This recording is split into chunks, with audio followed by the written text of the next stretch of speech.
Los personajes del Belén viviente de Terapia de Grupo nos cuentan sus deseos para el 2008.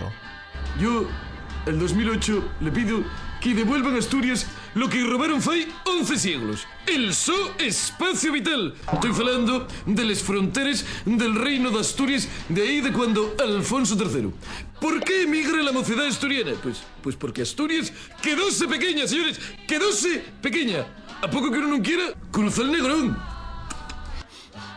Vos sabés que el universo se fundó cuando Dios se expulsó un grano que tenía en la flanque. Sí, por eso yo en el 2008 me voy a espasurar el grano para que en el mundo haya violencia y uno no se quede ciego cuando se haga pajas.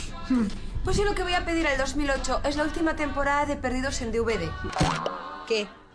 ¿Pensabais que iba a pedir la paz en el mundo? ¿Para qué? Si eso no me lo traen. Que soy Ángel, no soy idiota. Mi deseo para el 2008 es que el grupo Wham vuelva a juntarse. Porque yo soy muy fan de su música, ¿eh? Me gusta mucho, mucho.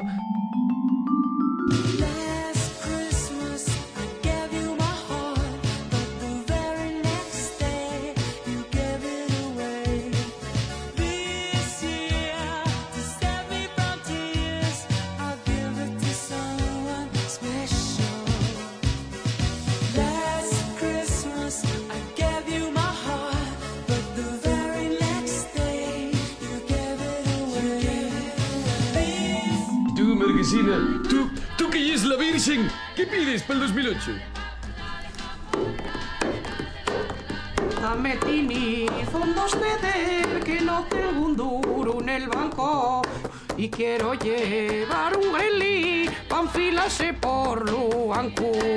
Ay, qué guapo. Mira para ahí ese villancico que cantaban les fies de soltera de padres bizcos y en la huelgona. Ay, es que estaba con vela.